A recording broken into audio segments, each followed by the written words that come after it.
Hi friends, my name is Kanaya Patel and in this video we'll study chapter number 2 microorganisms friend and foe of that part 1 of the two parts.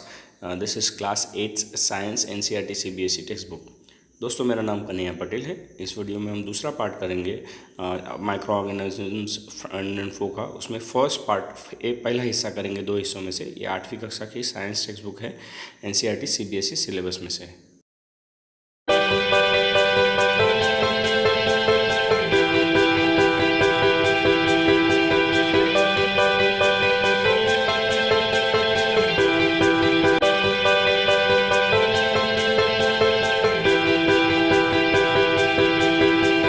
Friends, Gyan Guruvani is your personal channel, so do subscribe to this channel. दोस्तों, ज्ञान गुरुवाणी आपकी खुद की channel है, तो इस channel को subscribe ज़रूर कीजिएगा। Do share and like this video. इस वीडियो को शेयर और लाइक ज़रूर कीजिएगा। If you have any questions do leave a comment for me. अगर आपको कुछ प्रश्न है तो मुझे कमेंट बॉक्स में कमेंट ज़रूर छोड़िएगा। बेल आइकन को भी टर्न ऑन कीजिएगा फ्यूचर अपडेट्स के लिए। Do turn on the bell icon for future updates. So friends, this chapter is about microorganisms. How are they a friend to us and how are they a foe to us? Friends matlab dost and foe means enemy. So we'll try to learn this thing in detail. It's a very simple and easy chapter. I guess it's the most easiest chapter of the textbook. So please concentrate and try to listen and understand as much as you can. दोस्तों, micro organisms friend and फो ये सबसे ईजीस्ट chapter है आपका 8वीं कक्षा की text book में से। इनफैक्ट इससे कोई इजी चैप्टर आपकी टेक्स्ट बुक में है ही नहीं, तो काफ़ी आसानी से आपको ये समझ में भी आएगा, एकदम सरल है। उतनी ही अच्छी तरह से मैं आपको एक्सप्लेन करने की भी कोशिश करूँगा। इसमें यही समझा है कि माइक्रो ऑर्गेनिजम्स मतलब सूक्ष्म जीव जो हैं, जीवाणु जो होते हैं, वो हमारे दोस्त कैसे हैं तो दुश्मन कैसे हैं। इसको ध्यान से सुनिएगा और इसके एंड पे आपके सारे डाउट्स, ये वीडियो के एंड पे आपके सारे डाउट्स क्लियर हो जाएंगे। You have seen several kinds of plants and animals. आपने बहुत किस्म के पौधे और जानवर देखे हैं। However there are other living organisms around us which we normally cannot see. इसके बावजूद ऐसे बहुत सारे छोटे छोटे सूक्ष्म जीव हैं जो हम देख नहीं सकते। They are called as micro organisms और माइक्रोब्स। उनको माइक्रो ऑर्गेनिजम्स कहते हैं या माइक्रोब्स कहते हैं। For example, you might have observe that during the rainy season moist bread gets spoiled and its surface gets covered with greyish white patches. आपने ये देखा रहेगा कि अक्सर बारिश के सीज़न में अगर कोई ब्रेड का टुकड़ा है वो गंदा हो जाता है, स्पॉइल हो जाता है और उस पर ग्रे कलर के वाइट कलर के धब्बे भी पड़ जाते हैं। Observe that these patches through a magnifying glass. In patches को मैग्नीफाइंग ग्लास के थ्रू आप देखिए। You will see tiny black rounded structures. उस पर आप काले गोल कलर के छोटे छोटे स्ट्रक्चर्स दिखाई देंगे। Do you know what these structures are and where do these come from. क्या आप जानते हैं ये गोल स्ट्रक्चर्स क्या हैं और ये कहाँ से आते हैं। Microorganisms. Observations show that water and soil are full of tiny organisms, though not all of them fall into the category of microbes. ऐसा देखा गया है कि पानी और सॉइल में बहुत तरह के छोटे छोटे जीवाणु होते हैं, हालांकि ये सारे जीवाणु माइक्रोब्स के कैटेगरी में नहीं आते हैं। These microorganisms or microbes are so small in size that they cannot be seen with unaided eyes. ये माइक्रोऑर्गेनिजम्स या माइक्रोब जो सूक्ष्म जीव है इतने छोटे होते हैं कि वो आप अपनी नज़रों से डायरेक्ट देख नहीं सकते हो। Some of these such as fungus that grows on bread can be seen with a magnifying glass. इसमें से कुछ जैसे कि फंगस जो ब्रेड पे होता है वो आप मैग्नीफाइंग ग्लास से देख सकते हैं। Others cannot be seen without the help of microscope. बाकी माइक्रोस्कोप के मदद से आप देख सकते हो, उसके बगैर आप देख नहीं सकते हो। That is why they are called micro organisms और माइक्रोब्स। इसीलिए उनको माइक्रो ऑर्गेनिजम्स या माइक्रोब्स कहा जाता है। Micro organisms are classified into 4 major groups. इनको 4 मेन हिस्सों में माइक्रो ऑर्गेनिजम्स को 4 मेन हिस्सों में डिवाइड किया जाता है। These groups are bacteria, fungi, protozoa and small algae. ये 4 ग्रुप है बैक्टीरिया, फंगाई, प्रोटोजोआ और छोटे algaes. Some of the common micro organisms are shown here. जो कॉमन माइक्रो सूक्ष्म जीव है वो यहाँ बताए गए हैं। इस पिक्चर में आप बैक्टीरिया और एल्गे को देख सकते हो। In this picture you can see protozoa and fungi. इस पिक्चर में आप प्रोटोजोआ और फंगाई को देख सकते हो। Viruses are also microscopic but are different from micro organisms. तो वायरस को भी आप माइक्रोस्कोप से ही देखना पड़ता है, लेकिन ये माइक्रो ऑर्गेनिज्म से अलग होते हैं। They however reproduce only inside the cell of the host organism. ये होस्ट ऑर्गेनिज्म होता है, उसके अंदर ही वापस ये पैदा होते हैं, रिप्रोड्यूस होते हैं। विच में बी द बैक्टीरियम, प्लांट और एनिमल। वो बैक्टीरियम हो सकता है, पौधा या जानवर हो सकता है। Common ailments like cold, influenza, flu and most coughs are caused by viruses।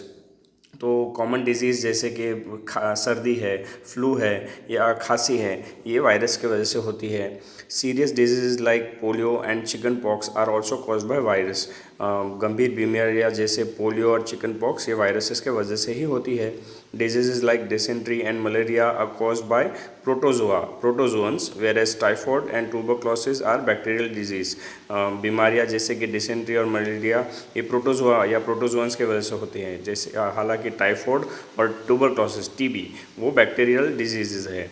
You have learned about them, about some of these microorganisms in class 7, 6 and 7। अपने इन माइक्रो ऑर्गेनिजम्स के बारे में छठी और सातवीं कक्षा में पढ़ा है। Where do microorganisms live? Microorganisms कहाँ रहते हैं? Microorganisms may be single cell like bacteria, some algae and protozoa, or multicells such as many algae and fungi। Microorganism single celled हो सकते हैं जैसे कि बैक्टीरिया या कुछ एल्गे और प्रोटोजोआ, या फिर मल्टी सेलुलर हो सकते हैं जैसे कि एल्गे और फंगाई। बहुत सारे एल्गे और फंगाई मल्टी सेलुलर होते हैं। They live in all types of environment ranging in from ice cold climate to hot springs and deserts to marshy land.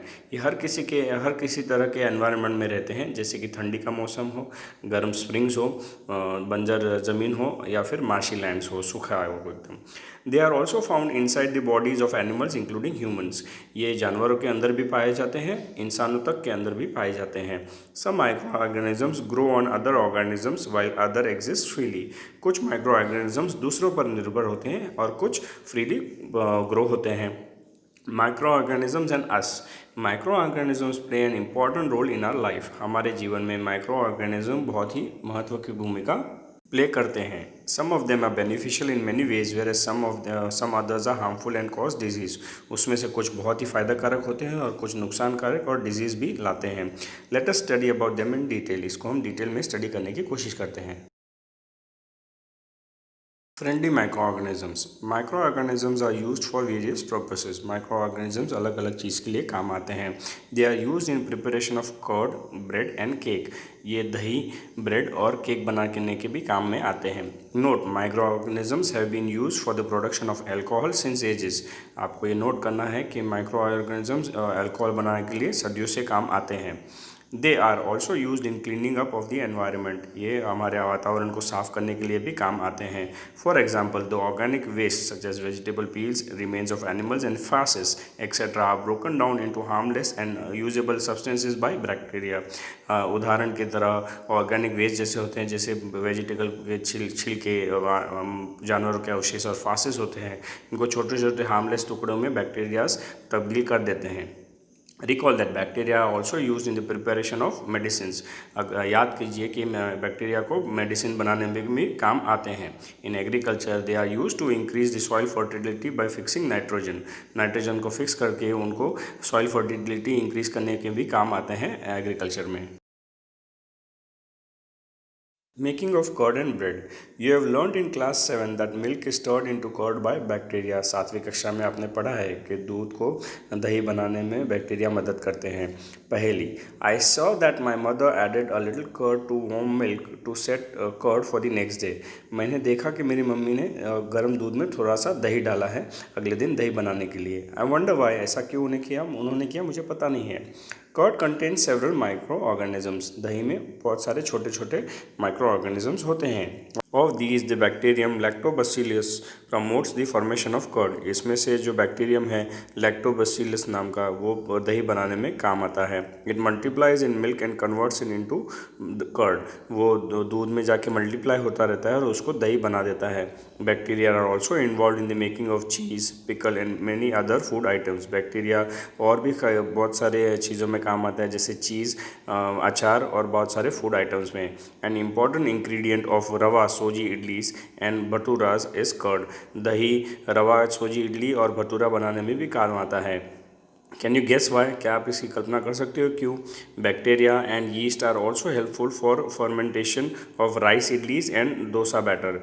Bacteria yeast बनाने में हेल्प होता है, जिसमें फर्मेंटेशन में राइस इडली और डोसा बैटर से डोसा बैटर भी बनता है।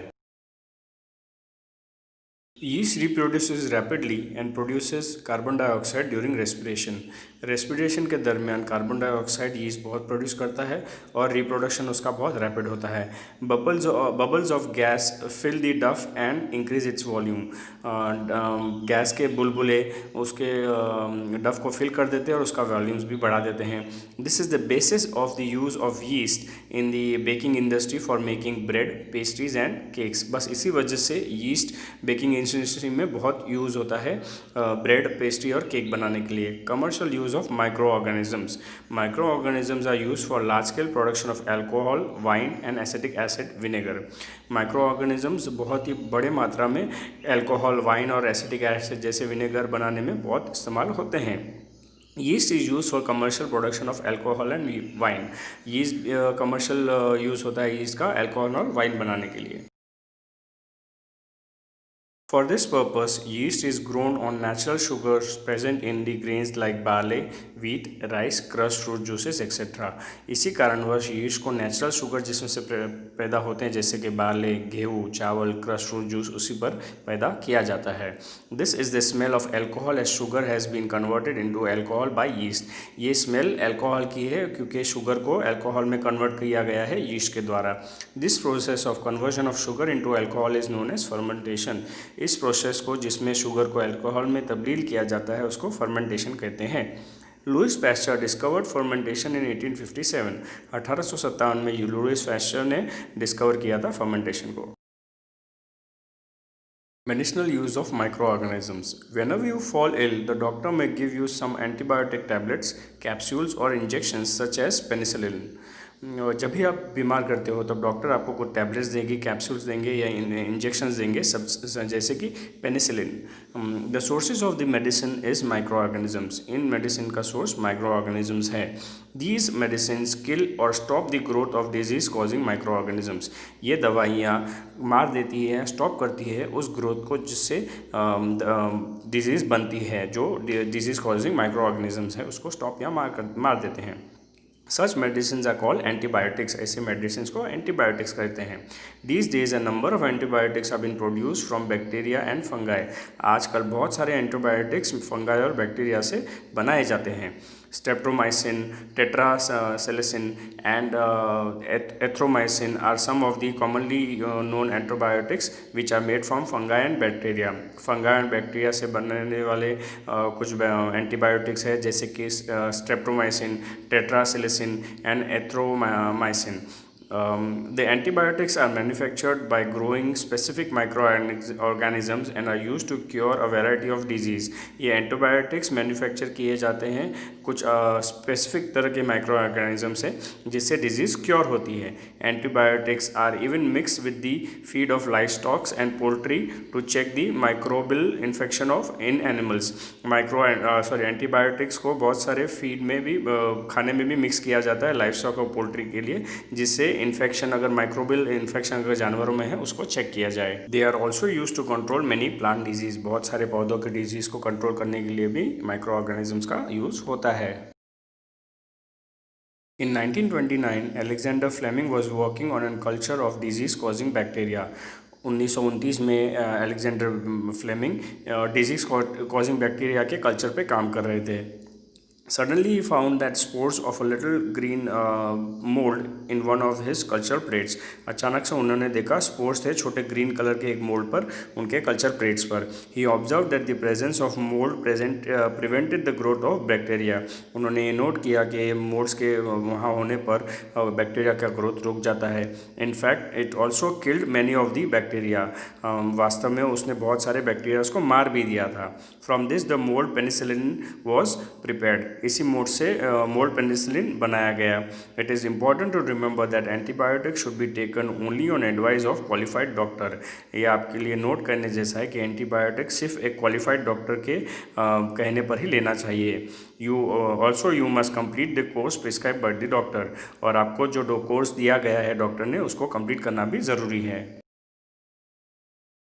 If you take the antibiotics when not needed or in wrong dose, it may make the drug less effective when you might need in future.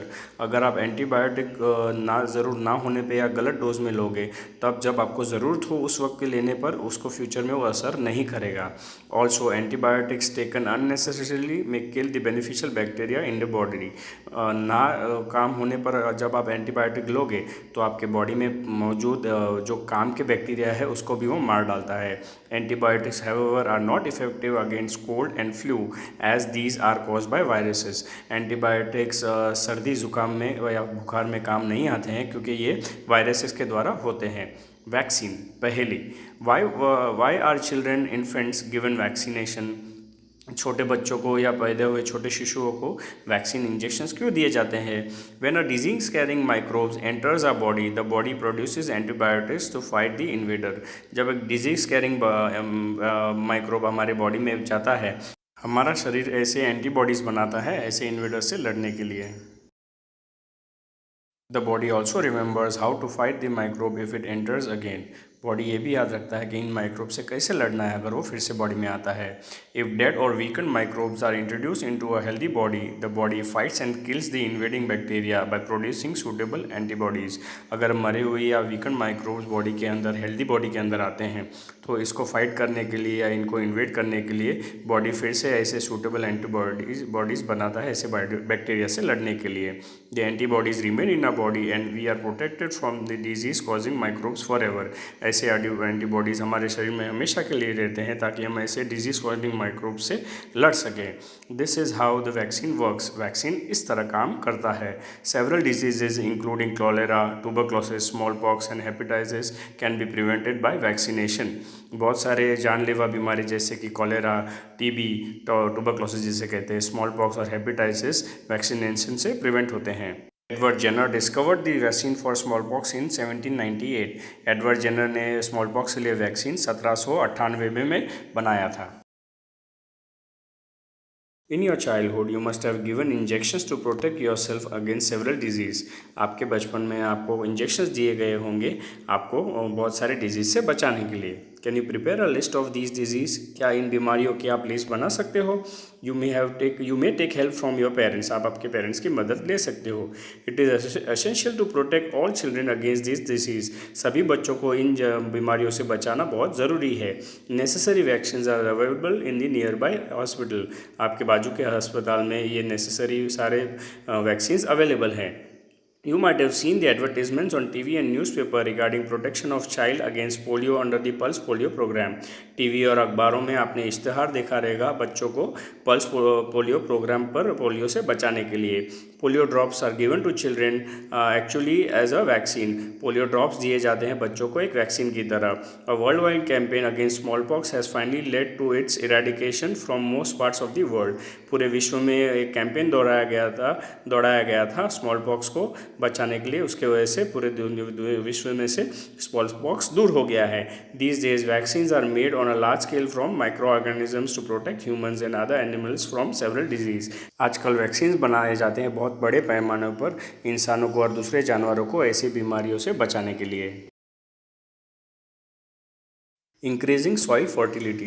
Some bacteria are available to fix nitrogen from the atmosphere to enrich soil with nitrogen and increase its fertility. कुछ bacterias available है nitrogen को fix करने के लिए जो atmosphere में मौजूद होता है, उससे वो सॉइल को एनरिच करते हैं और नाइट्रोजन की मदद से सॉइल को एनरिच करते हैं और उसकी फर्टिलिटी भी बढ़ाते हैं।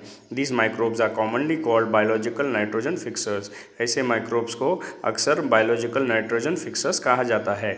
Cleaning of environment. Bojo and Paoli had observed the school gardener making manure. बोजो और पहली ने अपने स्कूल के माली को देखा था मैन्योर बनाते हुए।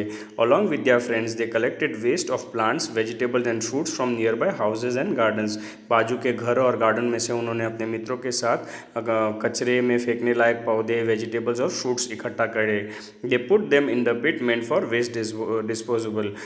जो कचरा डालने के लिए जो गड्ढा होता है उसमें उन्होंने उसको डाल दिया। After some time it decompose and got converted to manure. कुछ समय बाद वो डिकम्पोज होकर मैन्योर बन गया, खाद बन गया। Boojho and Paheli wanted to know how this had happened. Boojho और पहेली ये जानना चाहते थे कि ये कैसे हुआ। Activity: take 2 pots and fill each with half with soil. 2 pot लीजिए और दोनों को आधा आधे सॉइल से भर दीजिए।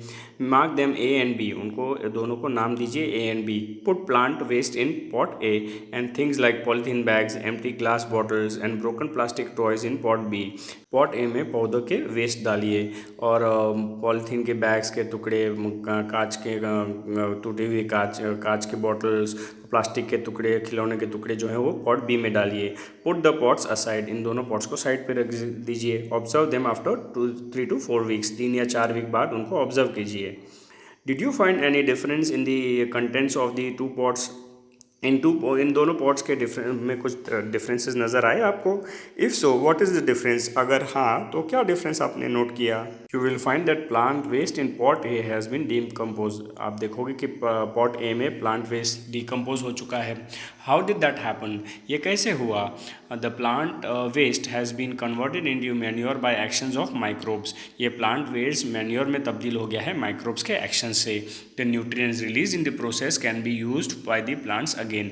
ये न्यूट्रिएंट्स जो इस प्रोसेस में रिलीज हुए हैं ये फिर से पौधों से इस्तेमाल हो सकते हैं। Did you notice that in pot B, the polythene bags, empty glasses, bottles and broken toys parts did not undergo any such changes? क्या आपने नोट किया पॉट बी में कि पॉलीथीन बैग्स, ग्लास, टूटे हुए ग्लास के टुकड़े, खिलौने के टुकड़े, बॉटल्स के टुकड़े, उनसे कोई भी चेंज उसमें हुआ नहीं है। The microbes could not act on them and convert them into manure. ये माइक्रोब्स उन पे एक्ट नहीं कर पाए और उनको मैन्योर में कन्वर्ट नहीं कर पाए। You often see large amount of dead organisms matters in the form of decaying plants and sometimes dead animals on the ground. आपने बहुत बार मरे हुए ऑर्गेनिक मैटर्स देखे रहेंगे डिकेइंग प्लांट्स पे, या बहुत बार मरे हुए जानवर पे भी देखे रहेंगे जो जमीन पर पड़े रहते हैं। You find that they disappear after some time. कुछ देर बाद ये गायब भी हो जाते हैं, ये भी आपने नोट किया होगा। This is because the microorganisms decompose dead organic waste on plants and animals, converting them into simple substances. ये इसलिए है क्योंकि microorganisms decompose dead organic waste को जो प्लांट्स और जानवरों में होते हैं उसको कन्वर्ट करते हैं सिंपल सब्सटेंसेस में। These substances are again used by other plants and animals. ये सब्सटेंसेस फिर से दूसरे पौधे और जानवरों से यूज़ होते हैं। Thus microorganisms can be used to degrade the harmful and smelly substances and then by clean up the environment. इसी तरह माइक्रो ऑर्गेनिजम्स यूज़ होते हैं डिग्रेड करने के लिए स्मेली और हार्मफुल सब्सटेंसेस को, और इसी तरह एनवायरनमेंट क्लीन हो जाता है। Friends, the first part of our video finishes over here. So if you have any doubts on this chapter, please revisit the video again. दोस्तों इस पार्ट का हमारा पहला भाग यहाँ ख़त्म होता है। अगर आपको कुछ डाउट है तो वीडियो फिर से प्ले कीजिएगा। Thank you friends, do subscribe to ज्ञान गुरु वाणी as this is your personal channel and do share this video. दोस्तों आपका बहुत बहुत आभार। ज्ञान गुरु वाणी आपकी अपनी चैनल है तो उसको सब्सक्राइब ज़रूर कीजिएगा और इस वीडियो को शेयर भी कीजिएगा। Thank you, bye and have a nice day. दोस्तों आपका दिन शुभ रहे। जय स्वामीनारायण।